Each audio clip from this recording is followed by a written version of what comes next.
नमस्ते दोस्तों। जब हम किचन में काम करते हैं तो कुछ ऐसी छोटी छोटी बारीकियां होती हैं जिससे कि कभी तो काम बहुत ही अच्छे से हो जाता है और कभी उन्हें नज़रअंदाज कर दें तो काम बिगड़ जाता है। लेकिन इस वीडियो में मैं उन टिप्स साथ शेयर करने जा रही हूं कि जिनको आप अगर अपनाएंगे तो वो 100% आपको रिजल्ट देंगे। मैं इस वीडियो को आपको अभी लाइक करने को भी नहीं कहूँगी, ना शेयर करने को कहूँगी और ना चैनल सब्सक्राइब करने को कहूँगी। दोस्तों, आप इस वीडियो को पूरा देखिए और मुझे पूरा ट्रस्ट है कि देखने के बाद आप वीडियो को ज़रूर लाइक करेंगे।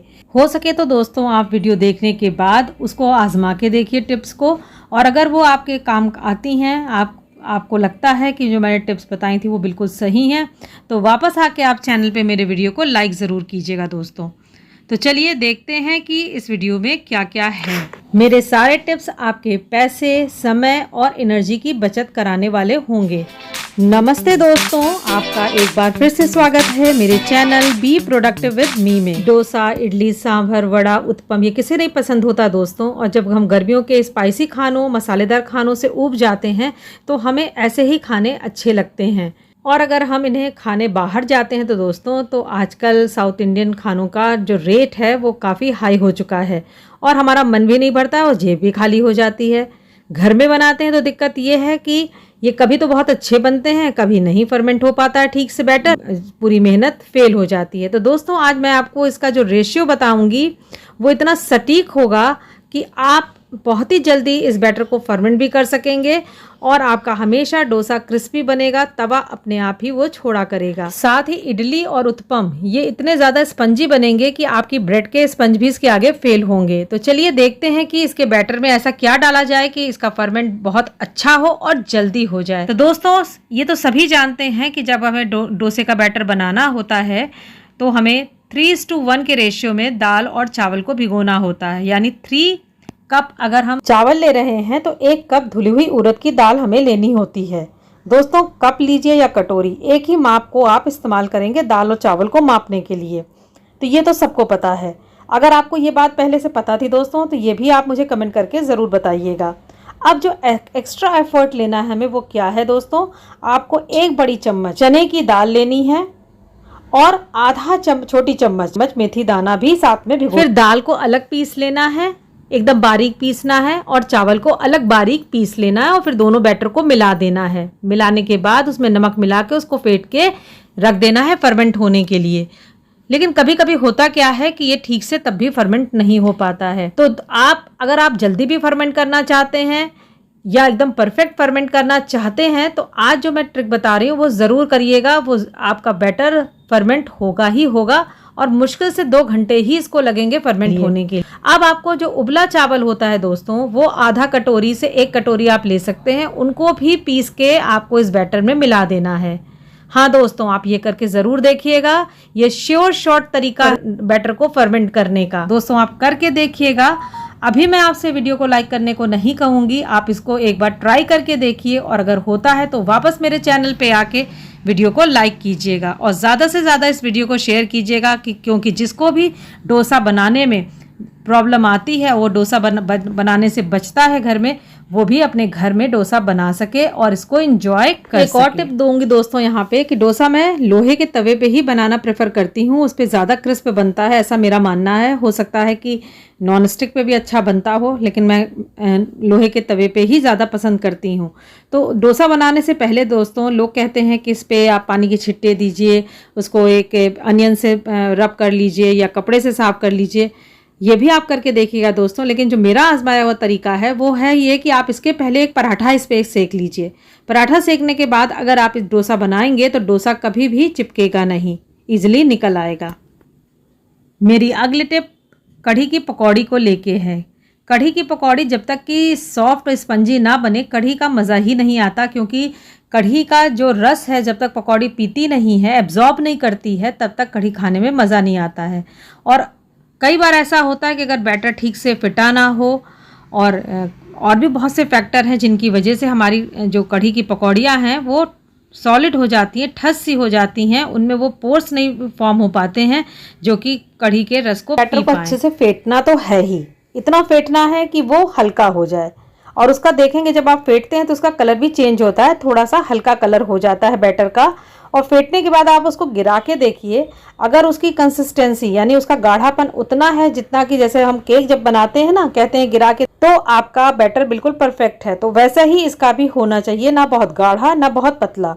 इसके बाद दोस्तों जो ध्यान रखने वाली बात यह है कि जब आप कढ़ाई में पकौड़ी डाल रहे हैं तो उस समय कढ़ाई का टेम्परेचर कितना होना चाहिए। पकौड़ी डालते समय तेल बिल्कुल गर्म होना चाहिए, यानी हाई फ्लेम होनी चाहिए। पकौड़ी जब आप डाल लें हाई फ्लेम पे, तब उसके फ्लेम को आप मीडियम टू स्लो कर सकते हैं। वो इसलिए जिससे कि पकौड़ी अंदर भी अच्छे से सिक जाए। दोस्तों इसकी एक पहचान ये भी है कि जब आप कढ़ाई में पकौड़ी हाई फ्लेम पे डालते हैं तो आप देखते हैं कि अगर वो ठीक से फूल रही है तो उसका साइज़ डबल हो जाता है।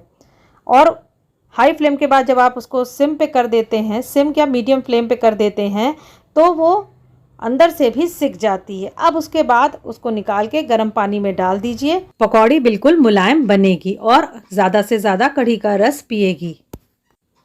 मेरी अगली टिप लहसुन को लेके है कि लहसुन का प्रयोग खाने में किस समय किया जाए, जिससे कि जिनको लहसुन पसंद है खाने में उसका अच्छा स्वाद और महक मिल पाए। ऐसे तो लहसुन को छौंक में डाला जाता है और थोड़ा सा फ्राई किया जाता है, लेकिन अगर आप लहसुन का अच्छा स्वाद और उसकी महक चाहते हैं अपनी डिश में, तो लहसुन को शुरू में ना डालकर थोड़ा बाद में डालिए, क्योंकि शुरू में डालने से लहसुन का थोड़ा लाइट फ्लेवर मिलता है और बाद में डालने से लहसुन का एक स्ट्रॉन्ग फ्लेवर मिलता है और एक अच्छी खुशबू भी आती है डिश में। तो ये करके देखिएगा, आपको ज़रूर इसका अंतर पता चलेगा। दाल मखनी वगैरह में आपके ये टिप बहुत काम आएगी। चलिए दोस्तों, आप किचन की दुनिया और खाने की दुनिया से कुछ बाहर निकलते हैं और देखते हैं घर में और भी क्या क्या चीज़ें हैं जिनको हम बहुत ही अच्छे से यूज़ कर सकते हैं। दोस्तों हमारे घरों में पूजा जब होती है तो धूप बत्ती और अगरबत्ती को हम जलाते हैं, और जो उसकी राख होती है यानी भभूत होती है, उसको हम अगर इकट्ठा कर लें तो उसको हम किस तरह से पेड़ पौधों के लिए उपयोगी बना सकते हैं देखते हैं आज। तो देखिए दोस्तों, मैं इस तरह से अगरबत्ती स्टैंड में रोज़ अगरबत्ती जलाती हूँ भगवान के आगे, और जब ये 1 हफ्ते की राख मेरे पास इकट्ठी हो जाती है, भभूत इकट्ठी हो जाती है, तो मैं उसको एक बर्तन में निकाल लेती हूँ और उसमें थोड़ी सी हल्दी मिला के, हल्दी एक बहुत ही अच्छा एंटीसेप्टिक है, मिट्टी में चींटियाँ लग जाती हैं तो उसमें भी आप हल्दी का घोल बना के डालिए तो पेड़ों से वो चींटियाँ हट जाती हैं। और अगर हम इस राख में उस हल्दी को मिला के, जो पेड़ पौधों में वाइट कीड़े लग जाते हैं या छोटे काले काले कीड़े लग जाते हैं, मतलब किसी तरह का भी इस तरह का इन्फेक्शन पेड़ों में हो जाता है, उस पर हम डाल दें तो हम अपने पेड़ों को बचा सकते हैं। आप इस भभूत को हल्दी मिला के पेड़ों की मिट्टी में भी डाल सकते हैं। मैं तो करती हूँ दोस्तों, आप भी इसे करिएगा। तो इस तरह से जो भगवान की भभूत है उसको हम बहुत अच्छे से अपने पेड़ पौधों के लिए कीटनाशक के रूप में इस्तेमाल कर सकते हैं। दोस्तों मेरी अगली टिप भी बहुत ही काम की है, और ये आपने भी सुन रखी हो, मैंने भी सुन रखी थी, पर पहले कभी करके नहीं देखा था। देखिए दोस्तों, हम लोगों को घरों में अपने रोज़मर्रा के कामों के लिए ऐसे रबर बैंड इकट्ठे करके रखने पड़ते हैं, लेकिन कुछ समय बाद ये ऐसे चिपक जाते हैं और फिर ये गलने से भी लग जाते हैं। तो इनको इस तरह से ख़राब होने से बचाने के लिए इसमें टेल्कम पाउडर डाल के रखा जाता है। दोस्तों सही बता रहे हैं, ये बहुत ही इफेक्टिव तरीका है, आप ज़रूर करके देखिएगा। चिपकने देने से पहले ही जब आप रबर बैंड स्टोर कर रहे हैं तो टेल्कम पाउडर उसमें डाल के रख दीजिए। मैं करके भी आपको दिखाती हूँ। देखिए, जो रबर बैंड बिल्कुल चिपके चिपके से थे, जैसे ही टेल्कम पाउडर डाला गया वो सारे अपने आप ही अलग हो जाएंगे, और अब आप इसको लॉन्ग टर्म के लिए स्टोर कर सकते हैं। बिल्कुल भी ये चिपकेंगे नहीं, गलेंगे नहीं। और देखिए दोस्तों, ये जो रबर बैंड मैंने इकट्ठे किए, देख के ही आपको समझ में आ गया होगा, ये बलून्स के से निकाले हुए। इसी टेल्कम पाउडर का एक यूज़ ये भी है कि जब आप एल्बम वगैरह जिसमें कि प्लास्टिक या सेलोफिन का यूज़ होता है और वो मॉइस्चर जब डेवलप हो जाता है तो चिपकने से लग जाते हैं और आपके जो मेमोरेबल इवेंट्स हैं वो फ़ोटोग्राफ्स आपके ख़राब होते हैं, तो आप उसको भी चिपकने से बचाने के लिए, ख़राब होने से बचाने, उनके बीच में ये टेल्कम पाउडर डाल के रखिए दोस्तों। आपकी एल्बम सालों साल वैसी ही बनी रहेगी, ख़राब नहीं होगी, और एक अच्छी खुशबू भी उसमें आएगी।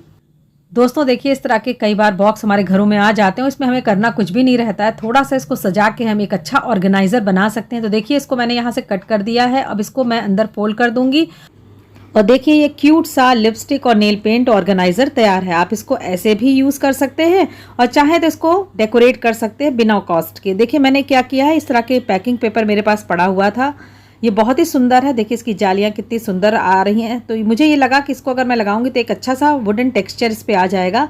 तो मैंने बस इसको ही इस पे पेस्ट कर दिया है।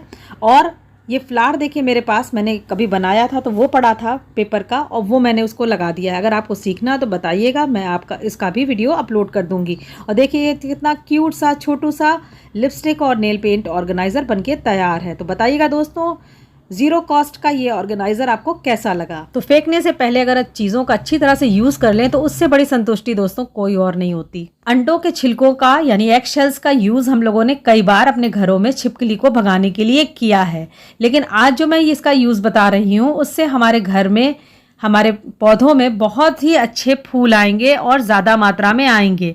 दोस्तों करना बस ये है कि इन अंडे के छिलकों के अंदर जो झिल्ली सी होती है उनको क्लीन कर देना है। अच्छे से क्लीन करने के बाद इन अंडे के छिलकों को इस तरह से हाथ से आप क्रश कर दीजिए। अगर नहीं कर पा रहे हैं तो जो अदरक कूटने वाला होता उससे आप कर सकते हैं। अच्छे से इनके बारीक बारीक टुकड़े कर दीजिए और इसके बाद जो आपके पौधे हैं उसकी मिट्टी में इनको अच्छे से मिला दीजिए। तो जो काम बोन मील हम डाल के पौधों के लिए करते हैं वही काम अंडे के छिलके हमारे पौधों में करेंगे और बहुत ही अच्छे फूल हमारे पौधों में आएंगे। तो घर बैठे ही बिना कॉस्ट का जो चीज़ें हम फेंकने जा रहे थे उसको हम पौधों के लिए एक अच्छे फर्टिलाइज़र के रूप में यूज़ कर सकते हैं। होम मेकर्स की एक बहुत बड़ी समस्या होती है इस तरह से बटन, जब रेडीमेड शर्ट हम लेके आते हैं तो कुछ दिन बाद ही ये बटन हमारे निकलने लग जाते हैं। तो इस समस्या का समाधान मैं आपको एक बताती हूँ। जब भी नई शर्ट लाएं तो इस तरह से जो फैब्रिक ग्लू होता है, ये फेविक्रिल का ग्लू मार्केट में आता है, इजीली आपको मिल जाएगा टेलरिंग शॉप पे। तो आप इसको रखें अपने पास और जब भी नए कपड़े लाएं तो उसके चाहे शर्ट हो चाहे टॉप हो तो पहले ही आप इस ग्लू को बटन के ऊपर और नीचे धागों में लगा दीजिए। तो अब आपके ये जो बटन हैं जल्दी टूटेंगे नहीं, कुछ समय तक इनकी लाइफ बढ़ जाएगी।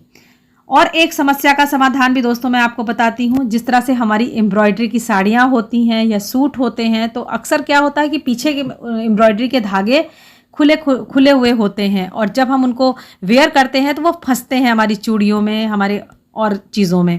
तो इस समस्या का भी समाधान आप इस फैब्रिक ग्लू से कर सकते हैं। पहले ही आप रॉन्ग साइड पे जो एम्ब्रॉयडरी है उस पर ये ग्लू अप्लाई कर दीजिए तो वो धागे इधर उधर उलझेंगे नहीं। तो ये थे छोटे लेकिन बहुत ही काम के टिप। इनमें से कौन सी टिप आपको सबसे ज़्यादा पसंद आया दोस्तों कमेंट करके ज़रूर बताइएगा।